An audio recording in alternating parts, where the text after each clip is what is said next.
কোটা সংস্কার ইস্যুতে শিক্ষার্থীদের আন্দোলন মোকাবেলায় এবং সংঘাতে আইন শৃঙ্খলা বাহিনীর মাত্রাতিরিক্ত বল প্রয়োগের ক্ষেত্রে জবাবদিহিতা নিশ্চিত করা আহ্বান জানিয়ে চিঠি দিয়েছে বিশ্বের 14টি দেশের দূতাবাস।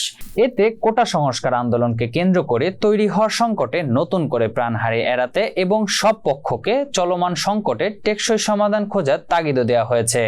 গত বুধবার 24 জুলাই পররাষ্ট্রমন্ত্রী ডক্টর হাসান মাহমুদকে এ চিঠি দেওয়া হয়। দূতাবাসগুলো হচ্ছে যুক্তরাষ্ট্র, কানাডা, যুক্তরাজ্য, Germany, France, Italy, Spain, Netherlands, Switzerland, Sweden, Norway, Denmark, Australia ও ইউরোপীয় ইউনিয়ন।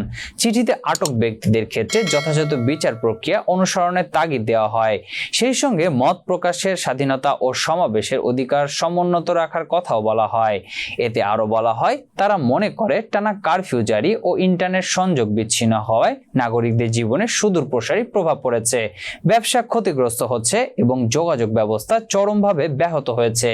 এ কারণে তাদের অনুরোধ, যত দ্রুত সম্ভব সারা দেশে ইন্টারনেট পরিষেবা পুরোপুরি চালু করা হোক।